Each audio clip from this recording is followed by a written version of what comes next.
Thank you all for coming tonight. I didn't grow up in Burbank, but I've come to realize during my years working in this city that it has had an impact on our popular culture that is outsized and extraordinary, one that I think is hard to fully grasp in its entirety, and one that I continue to find both a little improbable and also a bit astonishing. Burbank has long been the home of some of the most creative and innovative companies in the film industry.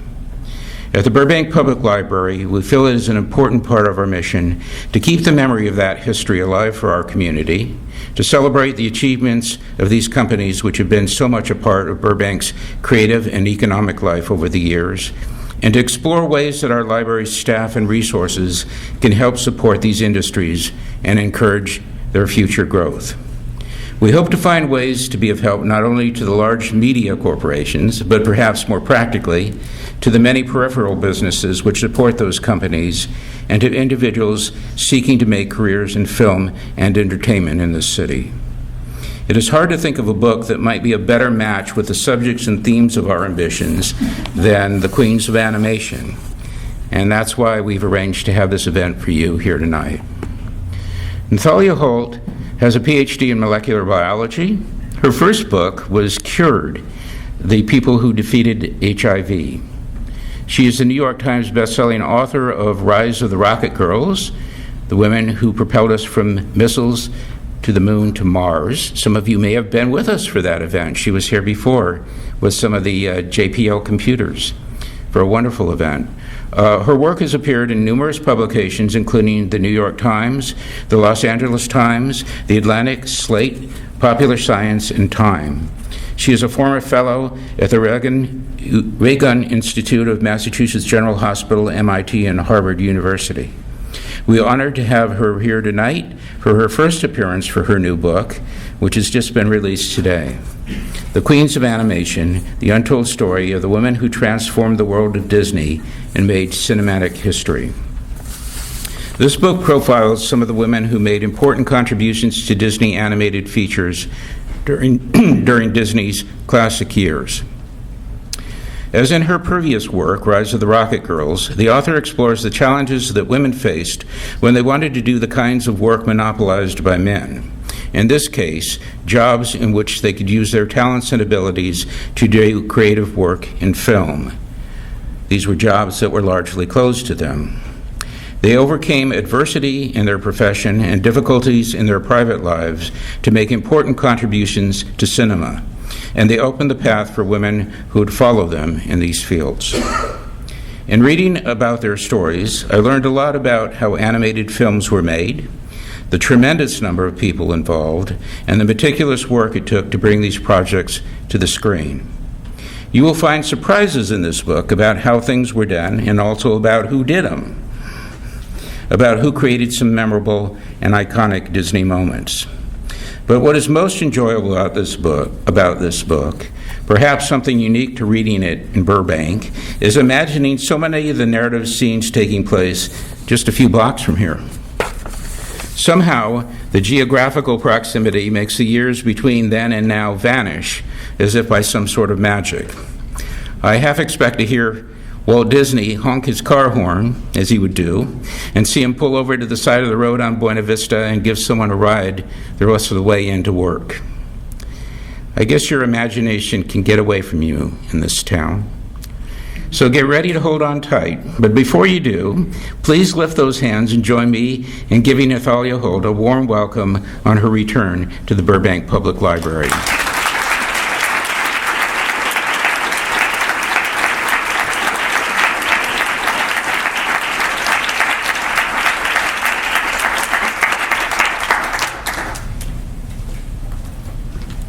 There we go. Thank you for bearing with me there. And I really appreciate you having me here tonight. It is such a privilege to be here and to be able to tell you the stories of this extraordinary group of women. And especially to be able to do this here in Burbank is really special, and it really means a lot to me. Now, I want to start off by saying that this is not the book I ever expected to write. And that is because I am not an animator, I am not an artist, And to be honest with you, I don't have very strong opinions about Disney. And so I came to this book really by chance in 2013 while doing research for my last book, which is also about a group of women who worked not far from here at the Jet Propulsion Laboratory. And in an interview for that book, a woman I was speaking to told me that before she came to NASA, she worked at Disney. And she had all of these fantastic stories about what life was like at the studio in the 1940s. But what I was most struck by were how many women were in her stories. And I think the reason this really resonated with me is because some of my fondest memories as a child was spending them with my dad, and this is us in New York City where I grew up. And on Saturday mornings, we would go to a local theater that played all of these wonderful classic cartoons like Silly Symphonies and Mickey Mouse shorts and Felix the Cat. And my dad is the kind of person who stays for the credits. And so because of this, as a child, I would sit there too and read through the list of names before me. And I was always seeking out any feminine-sounding name. But to my dismay, it seemed that it was really just men and men alone that made these cartoons that I loved. And so when I did this interview in 2013, I really wanted to learn more about the women that were behind Disney.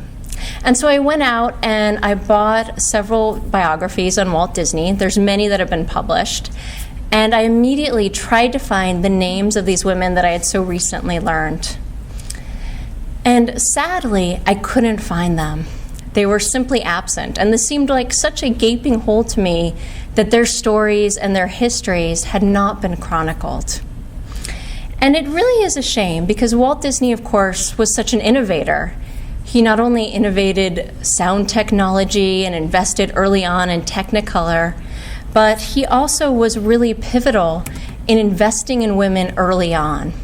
And there's this wonderful quote where he says in 1941 to his employees, "The girl artists have the right to expect the same chances for advancement as men, and I honestly believe that they may eventually contribute something to this business that men never would or could." And this is really an extraordinary quote for the time, because at this point in history, most Hollywood studios were confining their female employees to ink and paint departments where they were tracing over the lines of male animators and coloring in the cells. And so the fact that Walt was hiring women in these critical creative positions very early on in his studio was something very different. Now, in the book, I talk about Bianca Majoli, and she was hired by Walt in 1935. She was originally born in Italy, and she met Walt actually in high school in Chicago, where they were acquaintances. They didn't know each other that well. She then went to art school and eventually got a job working on the J.C. Penney catalog in New York City. But during this time, she really felt unfulfilled creatively in her life. And so she started developing a comic strip. And she eventually decided that she would seek out her old high school acquaintance, Walt, and ask his advice. And so she sent him a very charming letter, one line of which I really enjoy, which is, "I'm 5 feet tall and don't bite." And Walt's response was, "I'm glad you don't bite. And also, I'm in LA, so if you're ever in the area, let's meet and I'd be happy to help you with this endeavor." Now, probably to his surprise, Bianca takes him up on this very quickly, and she goes out to Los Angeles. She meets with Walt at a restaurant and shows him her portfolio of work. And Walt is immediately impressed with her artistic ability, and he gives her a job in the all-male story department at Disney. And I'd just like to take a moment here to say that there have been many studies that have been done on the experiences of female trailblazers that enter all male industries. And it's certainly been shown that for any woman entering a male-dominated industry, no matter what it is, their experiences tend to be difficult, and there often are issues with harassment and prejudice. And so it can be expected then that Bianca did face some difficulties during her early time at Disney.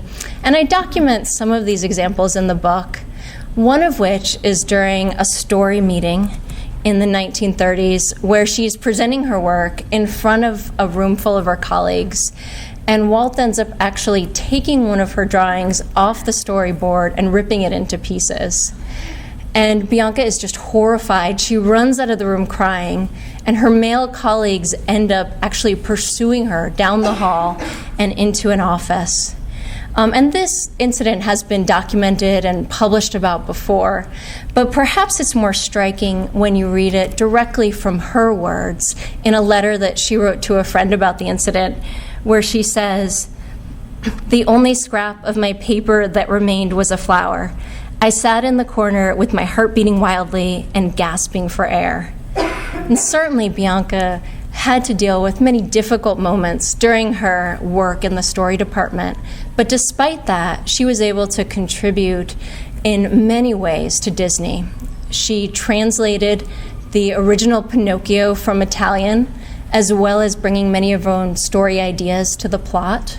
She worked on early concept art for Cinderella and Peter Pan, as well as working on Fantasia and on Bambi.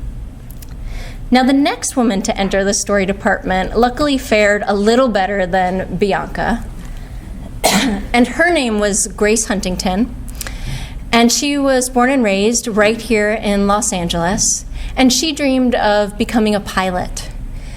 Now, her parents were not supportive of this idea. They did not believe that it was an appropriate occupation for a woman.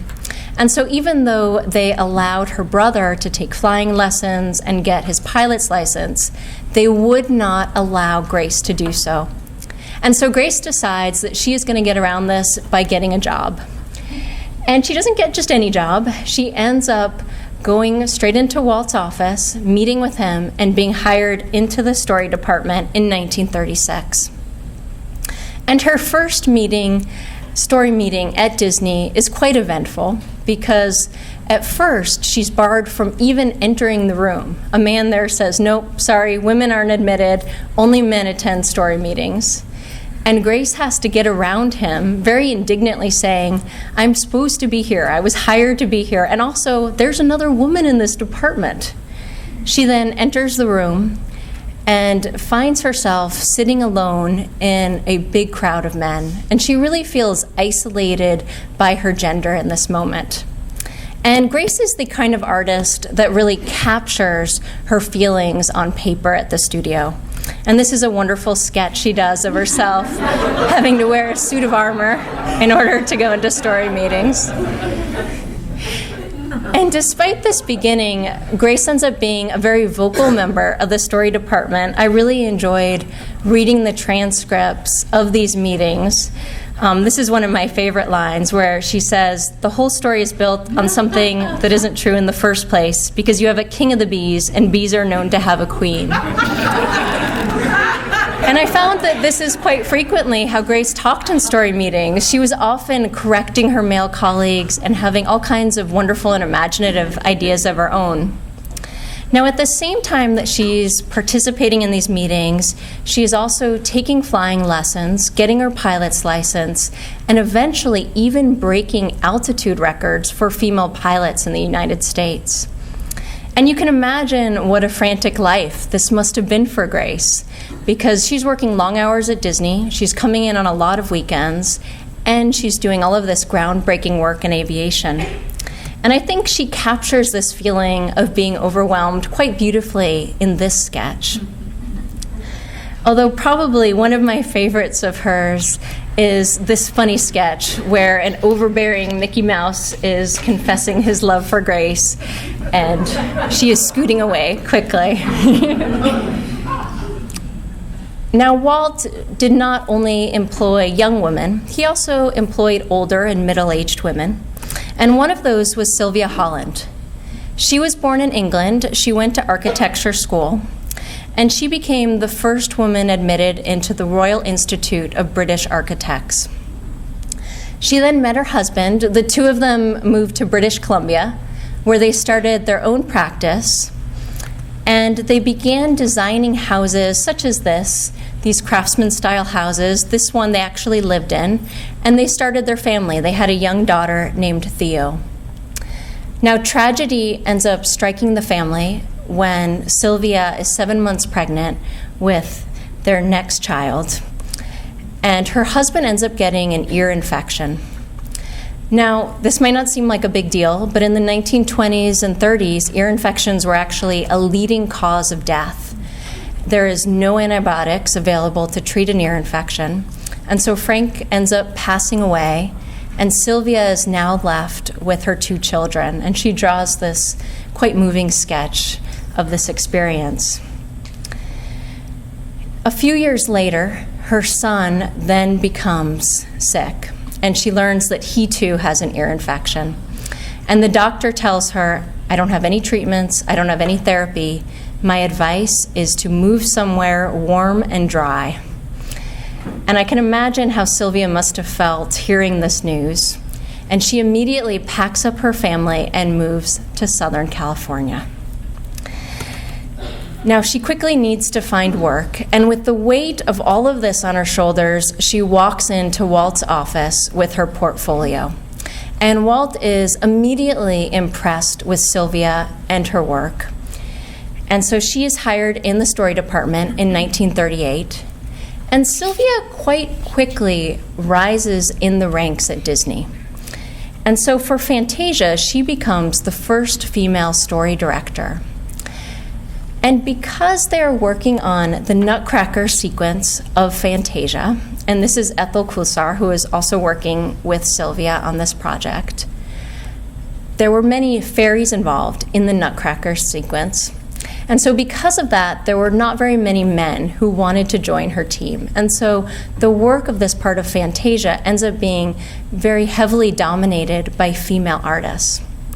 Now, Sylvia takes her group of artists and she brings them here to this cabin in a nature preserve just east of Los Angeles.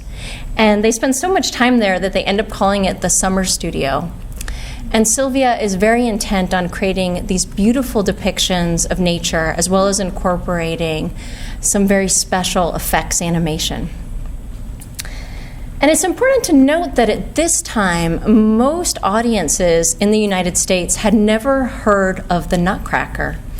And in fact, in the original introduction to the Nutcracker suite in Fantasia, the MC, Deems Taylor, says, "It's a series of dances taken out of a full-length ballet called the Nutcracker.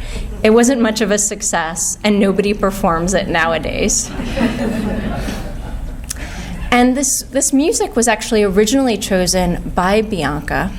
She found the record in a store here in Los Angeles and fell in love with the music. And then because of how Walt ends up loving the music and then Sylvia's interpretation, it becomes quite popular in Fantasia. And in the 1940s, you finally have the first performance of the Nutcracker that takes place in 1946 with the San Francisco Ballet. And then in 1954, you have George Balanchine's performance that, of course, has become such a holiday tradition today. And really the reason that we have the Nutcracker in this country is really thanks to Sylvia and Bianca and this group of artists.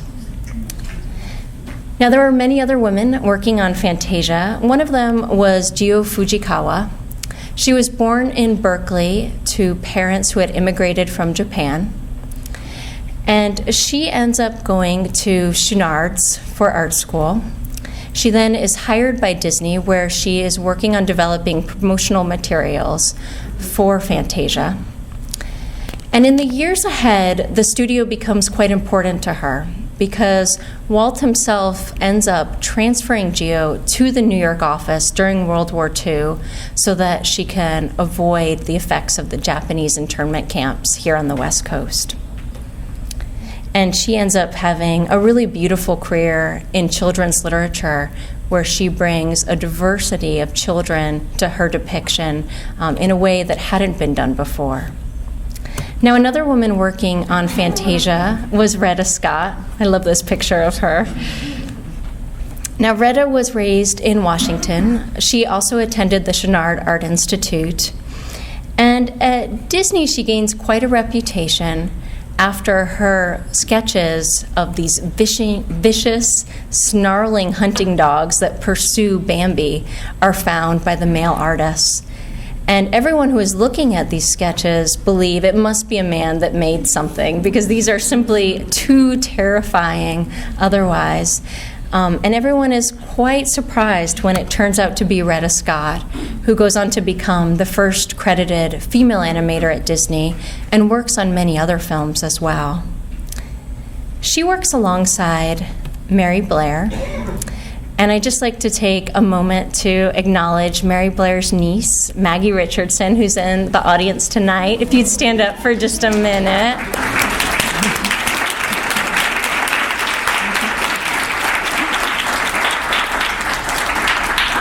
And I'm very grateful to Maggie. I certainly could not have written this book without her. And she is a very talented storyteller in her own right, who's working on a very exciting Mary Blair project right now. Mary Blair is arguably the most famous of all of the women I profile in the book. And so she is born in Oklahoma. Her family moves to Texas before coming to California. She also attends Chouinard Art Institute, where she meets her husband, Lee, and eventually the two end up working for the Disney Studios. And Mary is hired in 1940. And like Grace, like Sylvia before her, she really brings her own personal experience to her artwork at Disney. And perhaps this is most poignant for her work on Dumbo, where she brings her yearning for a baby and her very difficult experience of repeated miscarriages to the scenes of the baby mine sequence in Dumbo. And by doing so, she is able to make this sequence really beautiful and really encapsulate that bond between mother and child. Now, in 1941, Mary and her husband Lee are part of the group that accompanies Walt Disney on a tour of South America for the film Saludos Amigos and the Three Caballeros. And this is really where Mary's art explodes in color and imagination. And Walt himself becomes very impressed with Mary's work after this trip, and she becomes one of his favorite artists. Mary does a lot of traveling in the 1940s. She goes to Cuba as part of these films, and she also ends up touring through the South for Song of the South, which comes out in 1946, and which I've shown here for a protest at one of the theaters. And I really tried to capture the nuance of Song of the South in my book, which is not easy to do. This is a film that when I talk about it, most people have never heard of it. It was based on the Uncle Remus stories by Joel Chandler Harris that were published in 1881. And what is a shame is that when we look at the concept art that Mary Blair created for Song of the South, we see these really sensitive portrayals of race and of African Americans in the South. And unfortunately, her work was not incorporated in the final version of the film. And I'm sure many people at Disney today wish it had been. Now, that same year, 1946, that Song of the South opens, changes are also happening for Mary. She's moving to the East Coast to be with her husband, Lee, and she's also, at 35, finally able to start her family. And at this time, it was not common for young mothers to work outside the home. This is the 1940s.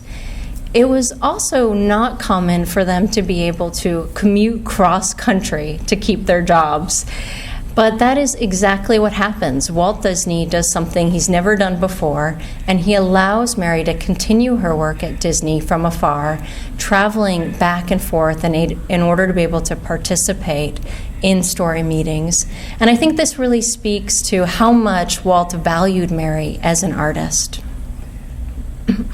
And really, he's taking a very big gamble on Mary at this time, because in 1948, the studio is not doing well. They're over $1 million in debt, and Walt says to his employees, this is it. If our next film doesn't make money, we're going to be kaput. And part of the reason for this is because Disney films had become known for their ornate, detailed style. And so for every second of film, the animators needed 20 to 30 drawings. And so the more ornate style, the more lines they needed to incorporate in these drawings, which of course increased cost. And so for Cinderella, Mary decides to go with a very bold look in order to save costs. And so she uses deep hues, contrasting modern designs in order to convey mood and to advance the plot. And this ends up saving a lot of money on the budget of Cinderella. And when the movie comes out in 1950, it is a big success. It makes $8 million, and Cinderella really rescues the Walt Disney Studios at that time. Now, Retta Scott was working on the accompanying children's book for Cinderella. And instead of taking her inspiration from the final film, you can really see in this book that she ends up taking her inspiration from the artwork created by her close friend, Mary Blair. And this is an inscription that she wrote in the copy of the book to Mary, where she says, "With my love and fondest memories of the many wonderful times we have spent together, here's to many more." And fortunately, Retta and Mary are able to have many more memories together. They travel to Europe together, and the decades really are filled with their friendship. But despite how close they were, there were portions of Mary's life that she did not want to share with any of them, with anyone, even her close friend Retta. And that's because she was dealing with some very difficult struggles. She was married to an alcoholic who at times was physically abusive to her and to her boys. And so I can imagine what it must have been like for Mary to be holding on to this secret in the 1960s when Walt Disney calls her and asks her to design the It's a Small World ride for the 1964 World's Fair. And Mary, of course, designs these beautiful, happy, wonderful images of children from all different countries. And that is really contrasted with many of the struggles happening in her own life at the time. Now, in 1966, Walt Disney dies, and this, of course, is a great loss, not only to the studio, but to the female pioneers he hired, who find that without their champion at the studio, they can no longer get work. And this is true even for the enormously talented Mary Blair, who has been so critical to the studio's success. And so I wanted to tell this story not only because these women deserve to have their histories known and their biographies told in rich detail, but also hopefully to inspire the next generation of female artists and animators. And so what we're seeing today is that even though 60% of animation students are women, only 20% of those working creatively in Hollywood are female. And these numbers really are quite depressing across the board, from producers and directors to writers to those working in art and design and animation. And also, when we look at the number of women of color who are working as writers on animated feature film, these numbers really become even worse. So there are definitely points that we need to change. This is a wonderful quote from the animation director, Lauren McMillan, where she says, "Once you hit a certain percentage of women in the story room, then everyone feels comfortable talking." And I think this is really a lesson learned from the female pioneers, that once there became more of them, they really were able to work together, and it really changed the type of stories they were able to tell and the art they created. Now, there are, of course, some wonderful bright spots happening at Disney today. For Wreck-It Ralph, 50% of the writers on that film were women. And for Frozen, there were so many female artists and animators working on the movie that they actually held a sister summit where they had women from all over the studio share their experiences as siblings. And these moments are really made possible because of the female pioneers that paved the way and really brought the women where they are today.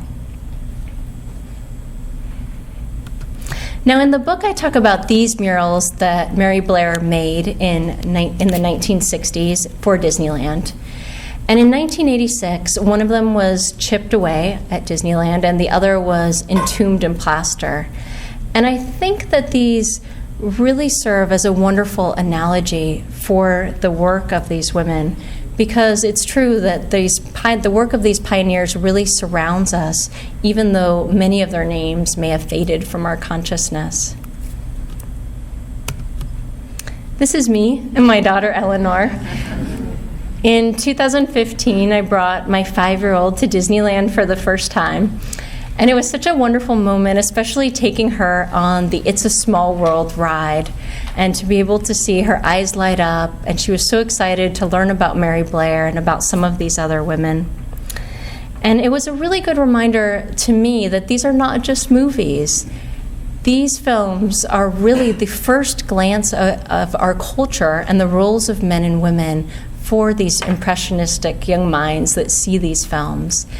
And in their minds, there is a future world being shaped, and it's certainly one that could benefit from greater equality.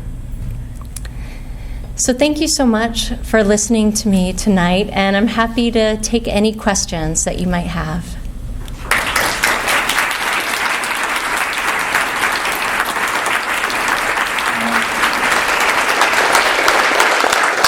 Thank you for that wonderful presentation. I've read the book, and I felt like I got a whole other layer to things just listening to you tonight. I loved all the pictures, and it all came to life again. Thank you. Wonderful presentation, Nathalia. I'll come around if you hold up your hand, and if you would please wait before you ask the question, because we want to get it on the film. So I'll try to get to everybody eventually. You're closest, so. Oh, thank you. I just wondered, are there other than Disney animators in the book that you highlight, or is it just mainly the Disney? It really is mainly Disney animators that I focus on in the book. I wanted to be able to tell the stories of a small group of women who are really influential, because I think it's valuable to be able to see the experiences from their perspective and really be able to get a sense of what their lives were like. So there are some animators that I mentioned and other female pioneers from other studios, including animation studios in Japan that I talk about, but really it's mostly Disney.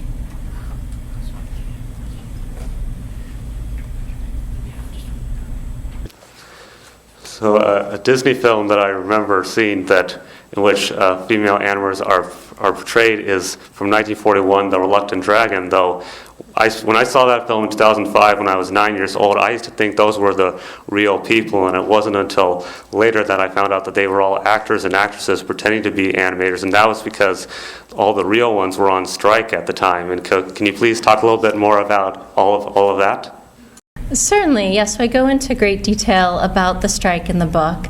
Although I think it's important to note that Retta Scott was in The Reluctant Dragon, and she was not an actress. She really was playing her real-life role in that film. But certainly the strike is a very transformative period in Disney history, and we really see things change dramatically after the strike. And so in the book I talk about how the women dealt with this. They were all kind of in different positions. And for many of them, it's quite sad. So for Sylvia Holland, for example, at the time she was working on The Little Mermaid, and she had written a script for The Little Mermaid. And I think it's very likely that if the strike hadn't happened, she might have been the first female director at Disney. She was really that talented and that well thought of by Walt. But the strike just changed all of that, and it really changed the fate for many animators, both men and women at Disney. I was wondering if you could talk a little more about the research you did for your book, who you talked to for it, and how many years of research did you put into this book? So I started the book in 2013, and I was very fortunate to find people like Maggie Richardson, the niece of Mary Blair, as well as other family and friends of these women. So I poured through hundreds and hundreds of letters between these women and between other people. I also found sketches, some diary entries, many photographs. And so from all of this, I was really able to put together a very detailed picture of their lives. And that was very important to me, to be able to tell these stories in a personal way that hadn't been shown before, so it would be a true biography of their experiences. Okay. Thanks. Hi, thank you for coming. It sounds great. I was going to ask somewhat of the same question. Does one interview kind of lead to another, where when you start a book like this, you don't really know all of the sources that you'll have to go to, thereby you won't really have an end date, because this could go on and on until you feel you have the full book? And then that's part one. And then part two, did you contact Disney at all? Did you go through them for any of the research, as they have archivists there? So to answer your first question, it's certainly true that one interview leads to another, but it's also true that it takes many years to even know if it will be a book, because there's really no telling what you're going to find and what kind of treasures might lie in people's basements and attics. And so it does take some time to go through all that material. I was fortunate to have so many people, including many animation historians, that helped me with this book as well, and I'm very grateful to specifically John Canemaker and Didier Getz, who were very essential in creating this book. And to your second question, I think I might need you to repeat it. Sorry. Did you have cooperation? Oh, did I have cooperation with Disney? Of course, yes. That's an important question, actually. So I didn't have cooperation with the company, but I was able to do several interviews with Disney employees. And so those were really helpful to be able to talk to people at Disney today. I specifically enjoyed talking to animators and artists who work on Frozen and be able to hear how they're using inspiration from Mary Blair and from some of these other female artists. Pete Docter was also very generous in allowing me to interview him. And it was really a wonderful experience getting to hear directly from them. Thank you so much for coming. This is a fascinating subject, and you speak very well on this. I'm curious, to the gentleman's question here, building on that, during this process, when you first discovered at this person from JPL who'd worked at Disney before, and she's leading you towards this area of inquiry, can you describe to us the moment where you thought to yourself, oh, there is a book here, or I have to write this book? When did you know that you needed to spend years on this? That's a really good question, because it's quite a commitment when you decide to write a book. It's many years in the making. And I think for me, because I don't have a background as an artist or an animator, it was particularly important for me to feel passionate about telling their story. And I think for me specifically, a moment that really stood out was when I looked at the numbers for women in animation today. And I think that's because I'm a very big supporter of women in STEM. I do many talks at schools and universities about bringing more women into the STEM fields. And so when I learned that actually the numbers are worse for women in animation, that just seemed crazy to me. And it seems very valuable then to have the stories of these female pioneers as a background and really as a basis for what's happening today. Welcome. Thank you for coming and taking the time to be here today. It's a two-part question. First of all, in your opening statements, you made it seem as if though Disney had like almost an open door policy where women could walk into his office and meet him and be hired for pretty much on the spot. Something that nowadays you really can't even make contact with the junior executive assistant to the personal assistant to the person at the door. So that's rather amazing that could actually. So in that aspect, was it easier for somebody to walk in back in the 30s and 40s and meet somebody like Walt Disney right off the street?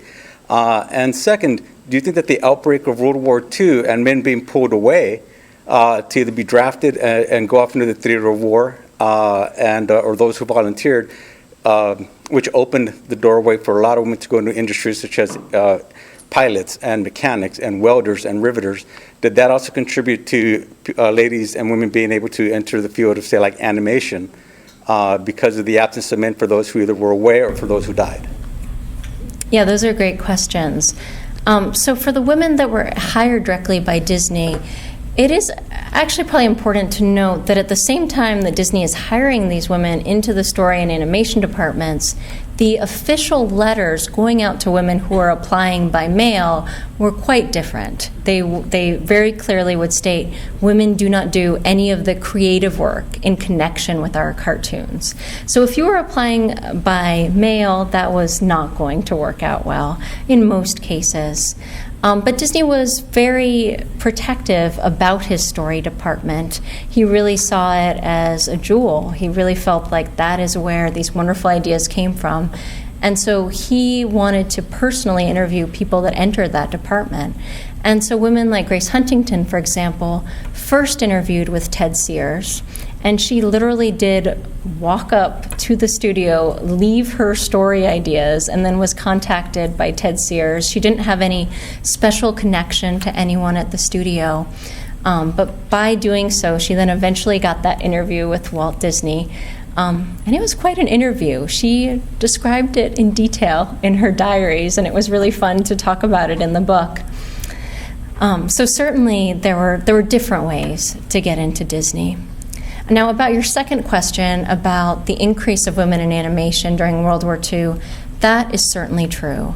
They definitely had a special training program that happened during the war years that were really meant to bring more women up as in-betweeners and in these animation roles at Disney.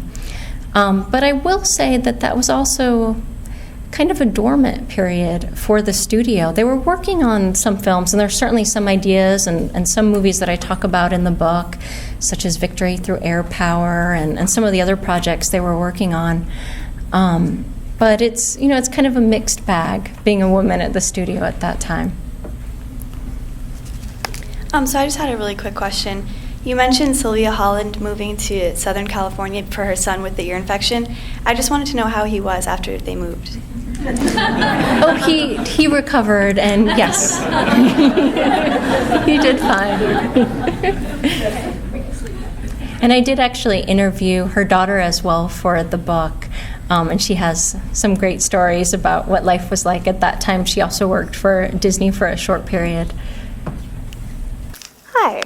So I'm curious, there's this myth that seems to pervade still that the ink and paint department was where women were relegated. I know Disney kind of touts that every time I hear them talking about women during this period. Can you talk about how the women in the ink and paint department worked, I guess, or worked with the women who had these positions, and why there still seems to be this myth that women were strictly relegated to ink and paint? Yes, it's unfortunate that this myth prevails because it really does a disservice to the work that Walt did, bringing in all these women into creative roles. And certainly, while my book is not really about the women of ink and paint, I do talk about several innovations that they develop, as well as patents that came specifically from that department. They had such a critical role in all of these classic films, and it's really amazing what they were able to accomplish, and they're certainly not frequently given enough credit, and I probably did not do justice to them in this talk either by speaking of them so briefly. But there have been, some lovely books that have been written about them, of course, and articles as well. How did you get inspired of becoming an author? Oh, that's a great question. So I have a PhD in molecular biology, and I worked in HIV research for about a decade before I became an author. But I feel very lucky to be able to write these books. It's something that I've always loved to do. I've always loved to write. And so now to be able to tell these stories, and especially stories of women in history, is very rewarding. And I just feel fortunate enough that I've been able to do it. Hello. Very excited to come to this. You were great. I have a question that, from what you've experienced and then at the current state of animation nowadays, do you think it's easier for women to get into animation, or is it just the same? Has there been progress? I hope there's been progress. If there hasn't been progress in these amount of decades, that would be very, very sad. But certainly for many of the female animators that I talked to for the book, I found that there are some experiences that sadly did remind me of the female pioneers. But for the most part, certainly it seems like things are getting better. And I think, what some research has found is that once you have more women in director roles and in producer roles, that effect really trickles down. And you see then more diversity in the type of artists that are hired all the way down the film. So hopefully by promoting women in more of these positions, which Disney has announced that they will be having far more female directors in the future. And so this is wonderful news, and I think will really lead to great things for female animators. Hi, was there any intent to ever come out or follow up with the art of these queens of animation? So their visuals are the power that they've been able to portray and pass on. Is there any intent to make it more artistically available? That's a good question, because certainly I incorporate really only their sketches and photographs, and I don't use any Disney copyrighted works in the book. But the wonderful news is that all of the images that I describe in the book can be found online or in art books. There are art books that exist for Mary Blair by John Canemaker, which are just beautiful. There are also some wonderful ones that have been done by Didier Getz, where he shows some of the work of Bianca Majoli and Sylvia Holland. So fortunately, that work is out there and can be viewed.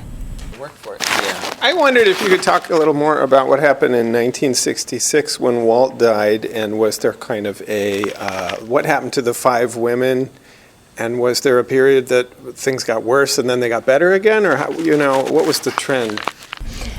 Yes, it's a good question. So for the women, they all end up kind of going in different directions and forming their career in different ways. It would probably take me quite a bit of time to go into what happened with each one right here. But I think it's an interesting point about what happened to the studio itself, because certainly you have this very low point in Disney animation after Walt's death. And it's really not until women return to the studio that we then see a renaissance of Disney, which of course is embodied in The Little Mermaid in 1989, and then Beauty and the Beast and Aladdin and Pocahontas. And so in the book, I did interview Brenda Chapman, who started in the story department in 1987. At that time, she was the only woman in the door. And so her experiences are very interesting to compare to the women that came before her. But this return of women really hasn't been given enough credit for the influence that they then had on all of these powerful films that came afterward. And of course, the influence of these female pioneers that still exist today as well. Did you very much enjoy writing this book and researching it? That's a really good question, because certainly writing a book is not all enjoyment. There are moments that I loved, and I feel so lucky to have had the experience of getting to write their stories and to sort of feel like I experienced some of these moments as I was writing them. But writing a book also takes a long time and is not always enjoyable and fun. So there were plenty of very frustrating moments too, and I kind of wished I was doing something else.